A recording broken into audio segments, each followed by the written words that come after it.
नमस्कार दोस्तों। आज की कहानी मुंशी प्रेमचंद की बोध।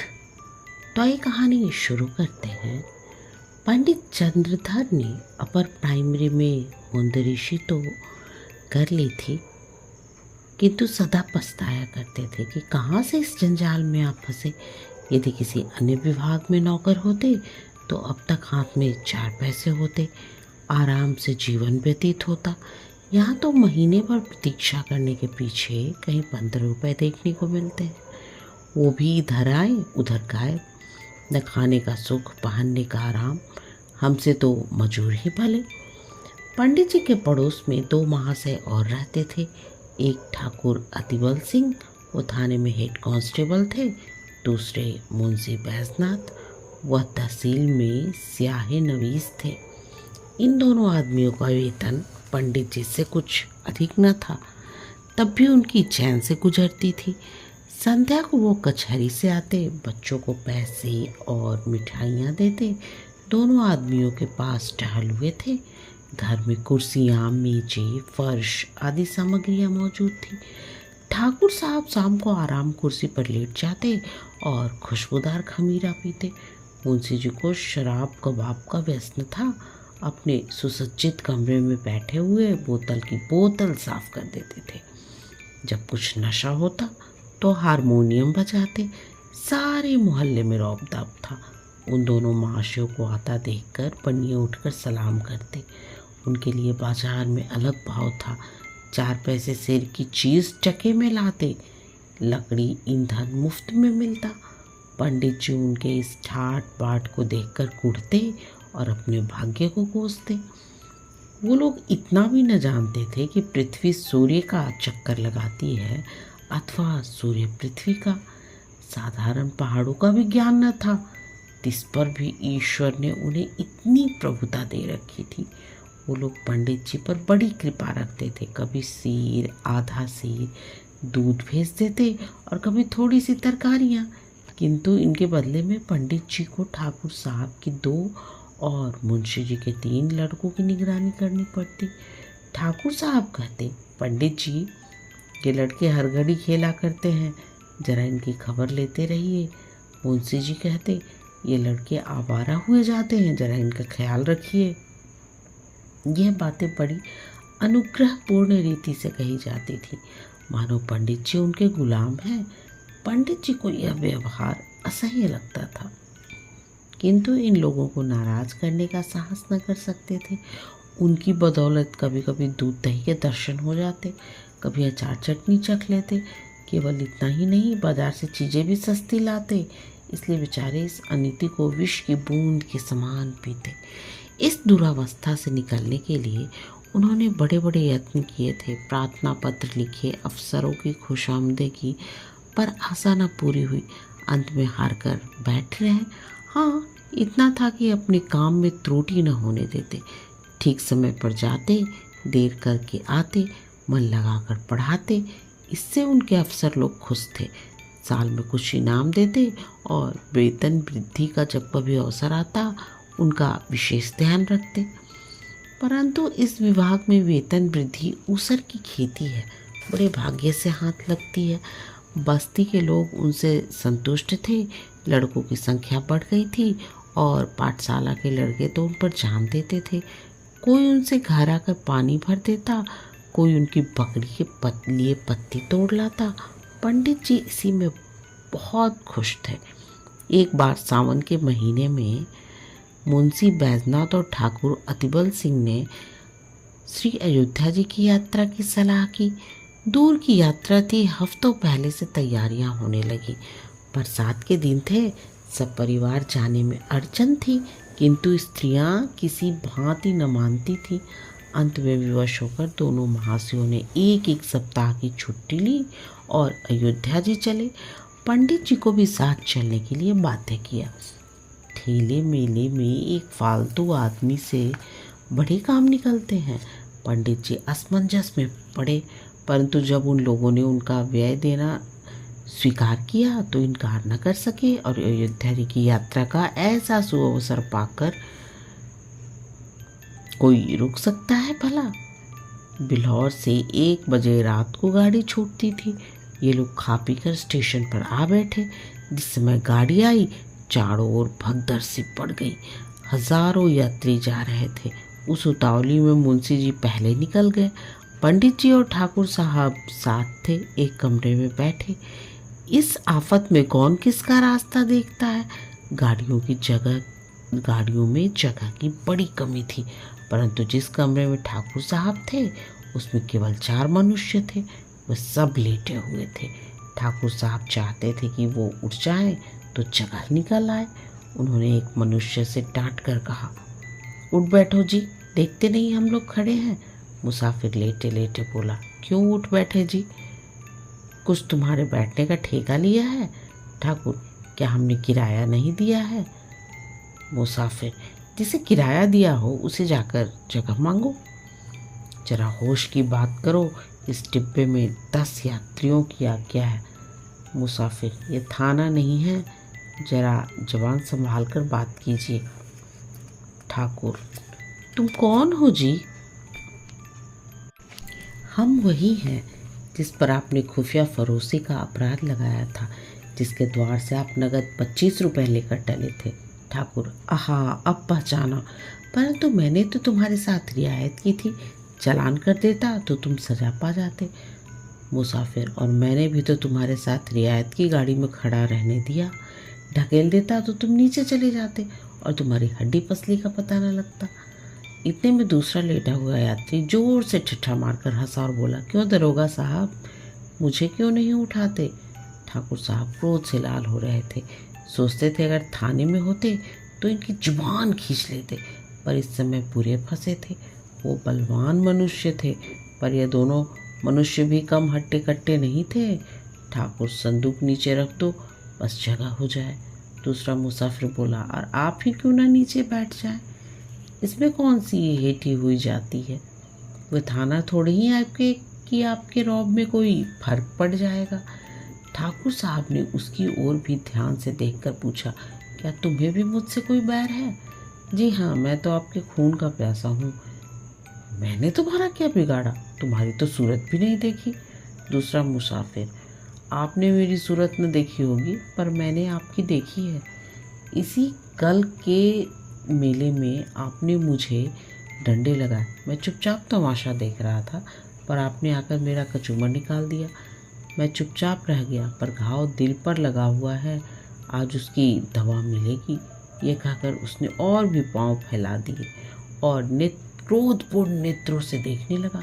पंडित जी अब तक चुपचाप खड़े थे, डरते थे कि कहीं मारपीट न हो जाए।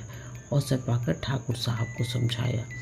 जो ही तीसरा स्टेशन आया, ठाकुर साहब ने बाल बच्चों को वहाँ से निकालकर दूसरे कमरे में बिठाया। इन दोनों दुष्टों ने उनका असबाब उठा कर जमीन पर फेंक दिया। जब ठाकुर साहब गाड़ी से उतरने लगे तो उन्होंने उनको ऐसा धक्का दिया कि बेचारे प्लेटफॉर्म पर गिर पड़े। गार्ड से कहने दौड़े थे कि इंजन ने सीटी दी, जाकर गाड़ी में बैठ गए। उधर मुंशी वैद्यनाथ की भी बुरी दशा थी। सारी रात जागते गुजरी, जरा पैर फैलाने की जगह न थी। आज उन्होंने जेब में बोतल भरकर रख ली थी। प्रत्येक स्टेशन पर कोयला पानी ले लेते थे। फल यह हुआ कि पाचन क्रिया में विघ्न पड़ गई। एक बार उल्टी हुई और पेट में मरोड़ होने लगी। बेचारे बड़े मुश्किल में पड़े। चाहते थे कि किसी भांति लेट जाए, पर वहाँ पैर हिलाने की भी जगह न थी। लखनऊ तक तो उन्होंने किसी प्रकार जब्त किया, आगे चलकर विवश हो गए। एक स्टेशन पर उतर पड़े, खड़े न हो सकते थे, प्लेटफॉर्म पर लेट गए। पत्नी भी घबराई, बच्चे को लेकर उतर पड़ी। असबाब उतारा, पर जल्दी में ट्रंक उतारना भूल गई। गाड़ी चल दी। दरोगा जी ने अपने मित्र को इस दशा में देखा तो वो भी उतर पड़े। समझ गए कि हजरत आज ज़्यादा चढ़ा गए। देखा तो मुंशी जी की दशा बिगड़ गई थी। ज्वर, पेट में दर्द, नसों में तनाव, कह और दस्त, बड़ा खटका हुआ। स्टेशन मास्टर ने ये दशा देखी तो समझा हैजा हो गया है। हुक्म दिया कि रोगी को अभी बाहर ले जाओ। बेवश होकर मुंशी जी को लोग एक पेड़ के नीचे उठा लाए। उनकी पत्नी रोने लगी। हकीम डॉक्टर की तलाश हुई। पता लगा कि डिस्ट्रिक्ट बोर्ड की तरफ से वहाँ एक छोटा सा अस्पताल है। लोगों की जान में जान आई। किसी से यह भी मालूम हुआ कि डॉक्टर साहब बिल्हौर के रहने वाले हैं। ढांढस बंधा दरोगा जी अस्पताल दौड़े। डॉक्टर साहब से सारा समाचार कहा सुनाया और कहा आप चलकर जरा उन्हें देख तो लीजिए। डॉक्टर का नाम था चोखेलाल, कंपाउंडर थे। लोग आदर से डॉक्टर कहा करते थे। सब वृतांत सुनकर उखाई से बोले सवेरे के से पहले मुझे बाहर जाने की आज्ञा नहीं है। दरोगा तो क्या मुंशी जी को यही लाए? चोखेलाल हाँ, आपका जी चाहे लाइए। दरोगा जी ने दौड़ धूप कर एक डोली का प्रबंध किया। मुंशी जी को लाद कर अस्पताल लाए। जो ही बरामदे में पैर रखा चोखेलाल ने डांट कर कहा हैजे के रोगी को ऊपर लाने की आज्ञा नहीं है। बैद्यनाथ अतीत तो थे नहीं। आवाज़ सुनी, पहचाना, धीरे से बोली अरे ये तो बिल्हौर के ही हैं। भला सा नाम है, तहसील में आया जाया करते हैं। क्यों महाशय, मुझे पहचानते हैं? चोखेलाल बोले जी हाँ, खूब पहचानता हूँ। बैजनाथ पहचान कर भी इतनी निष्ठुरता? मेरी जान निकल रही है, जरा देखिए मुझे क्या हो गया है। चोखेलाल हाँ, वह सब कर दूंगा, मेरा काम ही क्या है। फीस? दरोगा जी अस्पताल में कैसी फीस? चोखेलाल वैसी ही जैसे इस मुंशी ने वसूल की थी। दरोगा आप क्या कहते हैं, मेरे समझ में नहीं आता। चोखेलाल मेरा घर बिल्हौर में है, वहाँ मेरी थोड़ी सी ज़मीन है। साल में 2 बार उनकी देखभाल के लिए जाना पड़ता है। जब तहसील में लगान दाखिल करने जाता हूँ तो मुंशी जी डांट कर अपना हक वसूल लेते हैं। न दूँ तो शाम तक खड़ा रहना पड़े, स्याह ना हो। फिर जनाब कभी गाड़ी नाव पर, कभी नाव गाड़ी पर। मेरी फीस 10 रुपये निकालिए, देखूँ दवा दूँ, नहीं तो अपनी राह लीजिए। दरोगा 10 रुपये? चोखेलाल जी हाँ, और यहाँ ठहरना चाहे तो 10 रुपये रोज। दरोगा जी विवश हो गया। बैद्यनाथ की स्त्री से 10 रुपये मांगे, तब उसे अपने बॉक्स की याद आई। छाती पीट ली। दरोगा जी के पास भी अधिक रुपए नहीं थे। किसी तरह 10 रुपये निकाल कर चोखेलाल को दिए। उन्होंने दवा दी। दिन भर कुछ फ़ायदा न हुआ। रात को दशा संभली। दूसरे दिन फिर दवा की आवश्यकता हुई। मुंशी आइन का एक गहना जो 20 रुपये से कम का न था, बाजार में बेचा गया, तब काम चला। चोखेलाल को दिल में खूब गालियाँ दी। जयझी में पहुंचकर स्थान की खोज हुई।